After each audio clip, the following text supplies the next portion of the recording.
Boston College needed running back help, and they had a person in mind a couple of weeks ago, and Bhayshul Tuten. He decided he had Hokies in mind and decided to go someplace else. But this weekend, the Eagles landed a second transfer at running back from a school that's not very familiar for a lot of Boston College fans. We're going to get into who this player is and what kind of role he could play for the Eagles. In addition, it was a big week in men's basketball as they sweep Notre Dame. We'll get into Quinten Post's big game and how Earl Grant's doing the right thing by shortening his bench. All this and more on today's Locked On BC. You are Locked On Boston College, your daily podcast on the Boston College Eagles, part of the Locked On Podcast Network, your team every day.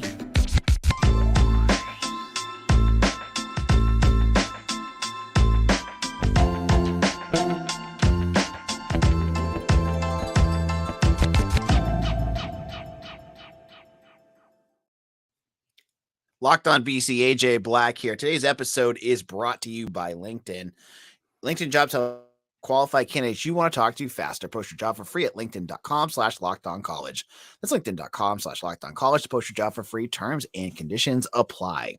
Well, we've been waiting for some more transfer news. It's been quiet since Logan Taylor, the offensive tackle from UVA, committed to BC a couple weeks ago. But this weekend, BC did get some good news as a running back, Kye Robichaux, and I'm probably botching his last name, committed to BC. This is a running back. He was a sophomore at Western Kentucky, where he was the backup, averaging 6.9 yards per game. With me to this Robichaux is staff writer at Eagle Insider, Mitch Wolf. How's it going? Going good. I got my scouting report on this guy up today. So I had some interesting comments about it, so I thought it'd be interesting to talk about him because, obviously he's replacing a previous transfer that I know some people were excited about, but we'll just get into the player now, I guess. All right. So Robichaux, he's 6 feet tall, 215 pounds. He's a little bigger, obviously, than Alex Broom and Cam Barfield, who is more of the kind of smaller scat backs. He played quite a bit last year, but he was still a backup. Mitch, you watched the film. Talk a little bit about what you noticed about this running back.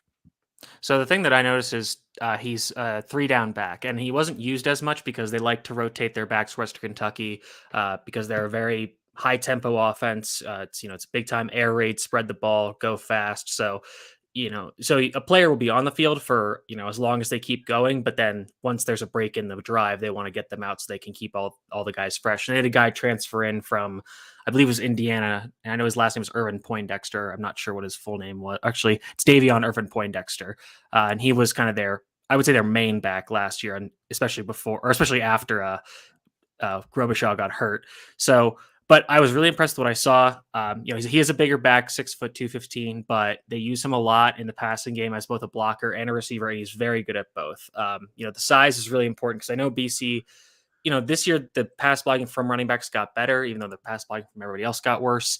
Alex Broom was a revelation there, despite being only a true freshman, but this is a guy that is really experienced in it because he's obviously on the field a lot for these kind of plays, and then he's also on the field a lot for being a receiver. And they used him in a lot of ways. He didn't run a ton of, traditional routes from the slot or out wide, but they, threw to him on screens. They had some vertical routes with him, which was good to see, but he's very good at transitioning from a receiver to a runner.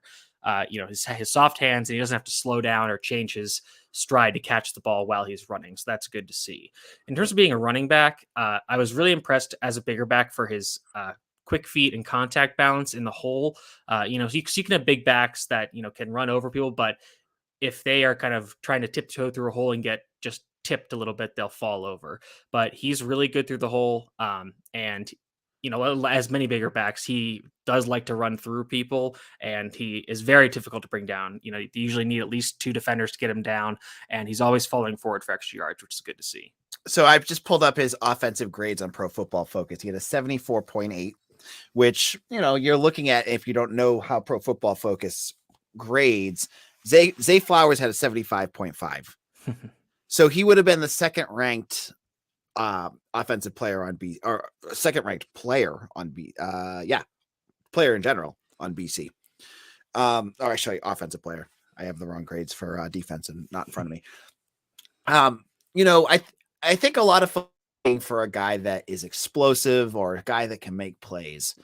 What have you seen out of him? Is he a faster back, more physical? Where do you think he kind of falls in that kind of running back scheme? He's definitely more of the physical type, given his size. He is not the most laterally explosive and doesn't have great long speed. If the run is blocked well and he can get going down the alley, he can pick up a big chunk of yards. But he's not going to outrun the whole defense by any means. But he is very consistent in terms of like picking up key yards. He knows how many yards he needs to get in every play, and is like, okay, I just gotta, like, if it's got to be first down, I just got to get the first down, and then I'll worry about the rest later, especially if it's a third down or something like that. But he's also, and I think this is really important, he's very good at running out of shotgun, because Western Kentucky's offense is almost exclusively out of shotgun, and that's something that I think BC's running backs, especially Pat Garrow, had a little bit of issues adjusting to, especially late in the year. Garwo is more of a downhill type runner. And I think he's better for zone type of runs, which BC ran a lot with Frank Signetti, but they kind of moved more towards gap last year. So, and I think we'll kind of see a swing back towards the middle of the pendulum this year with whoever the new offensive coordinator is. But with Robichaud, he's very good at running gap schemes out of shotgun, which I think is very interesting. And I think that's something BC is going to employ a lot more. And if BC can successfully run out of shotgun, ideally with this revamped offensive line, that I think is a huge key towards opening up the offense. Because if you can run from light personnel, which is something that Robichaud did a lot at Western Kentucky, their air raid teams, they're doing a lot of 11 and 10 personnel. That's one running back, 1 or 0 tight ends, and then 3 or 4 wide receivers, depending on if it's 11 or 10. But if BC can run out of those kind of downs, and they can force teams to bring heavier personnel to stop those runs, then they'll be able to open up the pass game that way. So I think that is going to be, I think he's going to be a very important addition to this running back room, even though he's not kind of the explosive running type that maybe a guy like Bhayshul Tuten was. Yeah, let's talk about that. I think a lot of folks really had their hearts broken by Tuten when he left and decided to go to Virginia Tech at the 11th hour. What differences are there between what we could be getting from Robichaud and what Tuten would have brought? I think Tuten is definitely more of that. He has that long speed, and he was also used as a receiver. He had 40 targets for 30 receptions. This is Tuten. He had 40 targets and 30 receptions last year, and sorry, I'm on the running page for Robichaud. But even though he was an air raid offense, Robichaud had less. And granted, he was in a timeshare backfield, so it's a little different. But he had only 15 targets and 13 receptions. But the problem was also Robichaud got hurt last year about midway through the season. He tried to come back and wasn't really healthy. He suffered, I believe, a shoulder injury against Middle Tennessee State. But if you look at towards the middle of the year, weeks about 4 through 7, he started getting a lot more snaps. So I think that before the injury, they were starting to lean more towards Robichaud. And I think that if he had stayed healthy, he would have taken on a much bigger load in this offense. But going back to Tuten and what they're missing with him, like I said, explosive home run hitter. But honestly, I think they're going to get some of that out of Alex Broom. I think he showed that ability to be the explosive running back, whereas Garwo and probably a guy like Robichaud are going to be more of your traditional, run between the tackles, pick up key yards, but maybe not as many chunk plays. But the other thing about, like I mentioned about the running after contact or getting yards after contact for Tuten, he averaged 3.48 yards after contact per carry. And if you turn on a 70 carry minimum filter, which for PFF, that's about 20%. And that's usually the filter I use to kind of filter out guys who maybe had 10 carries or, and then their stats are really wonky. But anyways, so he had that 3.48 yards after contact per carry was tied for the 58th most in FBS, which that doesn't sound incredible, but if you think about how many running backs there are in FBS and how many of them get a lot of carries, that's pretty good. And then that was 7th best in his conference, which was the CUSA. So that's something that I think is really important, being able to get those extra yards that, you might not think of immediately, but they matter in the long run. I had to put up Marty Party, who is one of our VIP commenters here. Says, sounds like the second coming of Andre Callender. I don't know. I think it's put a lot of pressure on a guy to become one of the better running backs in BC history. But in a moment, Mitch and I are going to talk about this running back room, which last year got beat up by injuries, but needs to have a bigger year. And with an offensive line that hopefully will be improved, we'll see that next year. We'll get into what that looks like. And then in the third segment, we're going to also talk about the basketball game, which was a big win for BC on Saturday. Now, as a small business owner or hiring manager, you know that success in 2023 all depends on the team members you surround yourself with. That's why you have to check out LinkedIn Jobs. With LinkedIn Jobs, you can hire qualified candidates more efficiently by matching open roles with people who have the skills, values, and experience to help you achieve your goals. LinkedIn Jobs help you quietly and quickly attract qualified candidates to your open jobs with targeting tools. They go beyond resume data by using insights from your job post, company, excuse me, and their 875 million member profiles to put your job in front of the most qualified candidates. Identify those most qualified candidates on LinkedIn Jobs and connect with them for fast and for free. So make sure to head over to LinkedIn. LinkedIn Jobs help you find the qualified candidates you want to talk to faster. Post your job for free at linkedin.com/lockedoncollege. That's linkedin.com/lockedoncollege to post your job for free. Terms and conditions apply. This is Locked On BC here, AJ Black. And if you have not done so already, we went up over 710 subscribers on our YouTube channel. Love each and every one of you that have made this part of your daily routine, listening or coming on live. If you are listening for the first time, go to youtube.com/lockedonbc and find us, hit that subscribe button, like this video. It helps tremendously. It helps find new people who don't know about our podcast, those quiet Boston College fans. We're going to build a kick butt community here. And I want you to be part of it. So make sure you subscribe to YouTube for Locked On BC. And thank you to all who have. Now, BC has a bunch of returning running backs coming back. They lost Alex Singfield. He's one of the few guys. I think there was 5 or 6 players that actually graduated this year and are out of eligibility. So he's the one that's gone. He didn't really play much of a role this year because he was hurt. Then you had Pat Garwo, which Mitch talked quite a bit about in that first segment, but we'll talk a little bit more about him. Alex Broom and Cam Barfield. They definitely needed to add some depth here. They have Dontrell Jones. They have true freshman coming in. We don't know what he will be able to bring. Mitch, what are your thoughts about this running back room, and how do you see it kind of playing out this year? So I'll start by saying that I think Robichaud is probably the most complete of the 3 backs in that he running, receiving, and pass blocking. He's good at all 3. And I would say that probably each running back that's currently on the roster, maybe with the exception of pass blocking, has one trait that they are better than him that they're at. So like, for example, I would say him and Garwo are probably about equal, but I'll give Garwo the benefit of the doubt because he knows this. He knows the players, he knows the system, what have you. He's a little more experienced as well. You know, Garwo, I believe, is a redshirt senior and Robichaud will be a true junior. So I'll give him that. And also Garwo has played against many more Power 5 teams, whereas Robichaud is making that talent jump. And that was something else I was a little concerned about with Tuten is jumping. I know jumping from Western Kentucky to BC is technically a jump, but moving from FCS, and even though he was great at FCS, to FBS and Power 5 is a big jump, but I digress. Anyways, so Garwo is probably the best runner. I would say Robichaud is probably the second best, and then maybe Broom is third. Broom, you know, I know he had those big explosive plays, but he's still kind of figuring out vision, patience, and all that. Luckily, he has the lateral explosiveness and agility to, you know, make something if nothing's there. And that's something that I think Garwo and Robichaud don't necessarily have. In terms of receiving, I think you saw everybody got a little better in that department. I think probably Broom was the most reliable, but even he had some issues, and a lot of it was just when Emmett Morehead had nowhere else to go, he just dumped it off to him. I think Robichaux's probably the most experienced receiver, maybe next to Xavier Coleman, who's kind of that hybrid player. And then blocking, I think Robichaux's definitely the answer there because he's kind of reminds me of what John Hillman was his final year at BC, where he was the quote third down back with AJ Dillon because he was an older player, so he knew more about pass blocking and he was better at receiving at that point. I'm not saying he's, you know, near John Hillman's talent, but that's just kind of in terms of a role comparison. That's how I see it.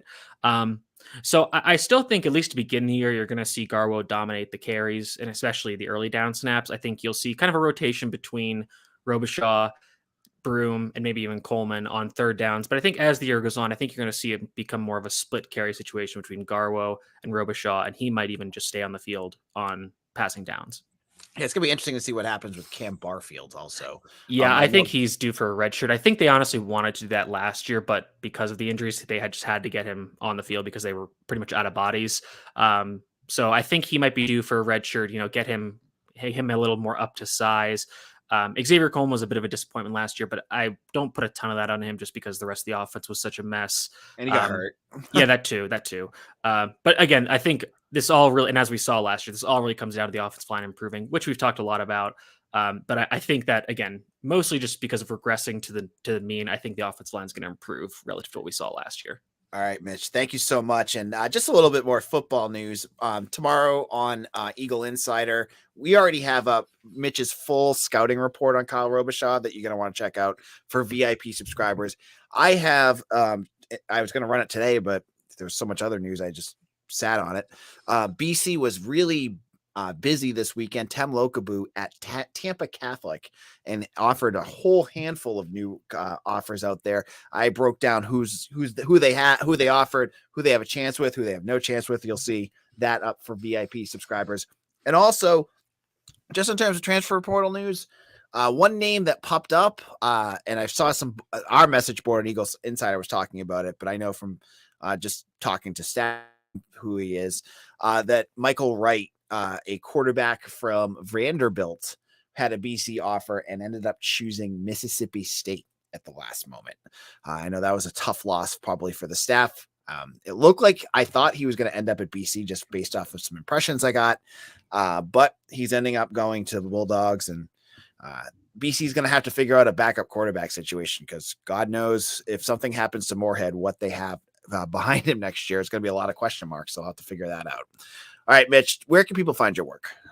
You can find me at Mitchell T. Wolfe, WOLFE on Twitter. Like AJ said, the Robichaud scouting report is up on Eagle Insider. And as we're getting into the NFL offseason and draft season, we're going to have scouting reports on, it's really just Zay and Jaden. And basically we'll be refreshing my report of his from the preseason with just some updated numbers, some updated impressions from this last year.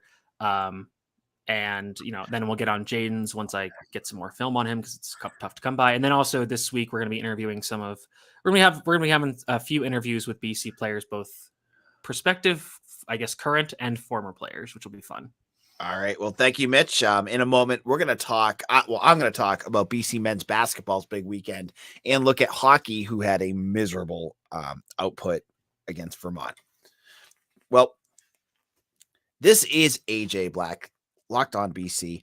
We are at BC's only daily podcast out there. You can find all sorts of other podcasts out there. You can get the school's podcast. I'm sure they have some good stuff on there. And I know there's a few others, but we are the only podcast that does this 5 days a week. I want to thank each and every one of you who has made this part of your daily routine. Listen to us every day. Get us on YouTube or wherever you get your podcasts. But, going into this, I was prepping for today's show earlier today. I was like, okay, we're going to talk about basketball. We're going to talk about big win over Notre Dame. And then transfer portal hits, and transfer portal news, I'm telling you folks, runs the roost. Well, let's get back to Saturday because BC basketball played an absurd game against Notre Dame. I'm going to call it absurd because I think that's the right word to use. Just 3 days after being held scoreless from the 3-point line, BC went 11 for 19 from 3-point range. Quinten Post scored 29 points. Makai Ashton Langford dropped 20 with 7 assists. And BC beats Notre Dame by 12 in South Bend. It was a great win. Well, here's how it goes. Notre Dame jumped out to a lead. BC chipped away with it with 3-point shooting. I feel like I was in the Twilight Zone watching this game. BC then just takes over in the second half. They go on a 12-0 run or a 14-0 run to start the second half. It looks like they're going to get in control. Notre Dame is just a complete mess, but we're Boston College, right? Things can't be easy for BC. So Notre Dame comes scoring back. I mean, I don't have the scoring chart in front of me, but the way that the Fighting Irish came back in that second half was absurd. It was like free throw, 3-pointer. And it was all within like a couple minutes. And they chipped away at a 12 or 14-point lead and took the lead against BC. It just looked like things were going to fall apart. Well, Quinten Post was not going to let that happen. The big Dutch center just kept hitting shots. I mean, everyone on this team was hitting shots. Prince Aligby, who's in the picture you see right there, he hit a big 3-pointer. Makai Ashton Langford hit some big shots. And BC just stepped on their throats and put this game away. It was a very good win for BC. I know Notre Dame's bad. They're a bad team. But right now, Earl Grant is going to finish Mike Bray, the Notre Dame head coach, is going to retire at the end of this year. Earl Grant is 3-1 against Mike Bray. that's a nice little record there. They could obviously play face off in the ACC tournament, and honestly kind of would like to, because I think BC would beat them again. But that's a nice win, and it gets you off the 4-game losing streak. It gets you a possible winning streak, because you get a absolutely abysmal Louisville team. They were 2-17. Oh my gosh, like they be paying this year. And I wouldn't be surprised if he gets fired by the end of this year, because that team is a complete cluster bleep. And believe me, I see a bunch of people out there. Peter Caruso says, whoever here is going to the Louisville game on Wednesday, please arrive early and boo Louisville as loud as possible. I can't handle if BC loses to Louisville. They cannot lose this game. BC needs to win this. But it's BC, and I think back in my head, I'm like, they're gonna lose. They're gonna lose because it's BC. They can't do this kind of stuff. Well, anyways, back to Notre Dame. I'm getting ahead of myself here. The Notre Dame game. It was the best offensive performance I've seen BC put together this year. They win 84-72. They shot very crisply from everywhere on the court. Quinten Post had, and someone asked, does he have who asked? It was Bruce McLaren. How many years does Post have after this year? He has one more after this year. So BC has this guy for another year. He says after the game, this is the best he's felt all year. This is the best I mean, he looked it. He dominated that game from start to finish. And Nate Laszewski, who also had 29 points. But when you're scoring the way he did, you're not going to lose many games. And so this was exciting, because we have been waiting all year long to see how Post would get to, 100%. He looked 100%. There's no way about it. He was 4 for 4 from 3-point range. Saturday, they can shoot from 3. That immediately makes your offense better. So it was fun. Again, perspective, it's Notre Dame. It's still Notre Dame, though. Isn't beating Notre Dame fun? That's going to be fun. Okay, I got to say that. So good win for BC. Now, let's get to the bad. And I didn't watch these games, but I saw about it on social media. BC men's hockey, who I just, pumped their tires all week long, but how good they were playing, loses twice to Vermont. One of them, the first game, and both of them at home. The first game, they lose in overtime in shootouts. Ugh. Second game that is not going to get you. They were like right on the edge of getting into it, like they're right on the edge of tournament talk and all that good stuff. Well, you lose 2 games to Vermont. That's not going to help your cause. So this was a tough weekend for them. Women's basketball, they lost to Clemson. I didn't watch that game, but their odds of getting into the tournament is also getting lower, and their odds of getting into the NIT for the women's is getting lower too. But just wanted to bring those little quick nuggets up. We'll probably have some more transfer portal talk tomorrow. We'll look at BC's upcoming game against Louisville and how I will never survive if they lose this game. And we'll have so much more. I can't wait to talk about it with all of you. As Mitch said, we have some great guests coming up. We're going to have some different people from BC football. You're not going to want to miss this. And if you are listening for the first time on YouTube, hit that subscribe button right now and like the video. It does help us out. Look, we cover Boston College, a sport, and you guys all know, if you're listening to this, that not many people care about. And I have been passionate about this team for years. I want to give you what bigger programs have, what the Michigans and the Kentuckys and all those schools have, like good coverage, passionate talking, not just talking about what the coaches say, because that's freaking boring. If you want to go listen to what Jeff Hafley has to say and just parrot that back, you can go listen to his press conference. You don't need me to write it up. I'm going to tell you what I think about it. And I may be wrong. Heck, I'm wrong all the time, but I have fun with it. You guys have fun with it. We get into it. Well, thank you so much. This is AJ Black. Follow me on Twitter at AJBlack_BC. Again, hit that subscribe button on YouTube. We'll be back again tomorrow. I can't wait to see you all. Stay safe, everyone. We'll see you again soon. Take care.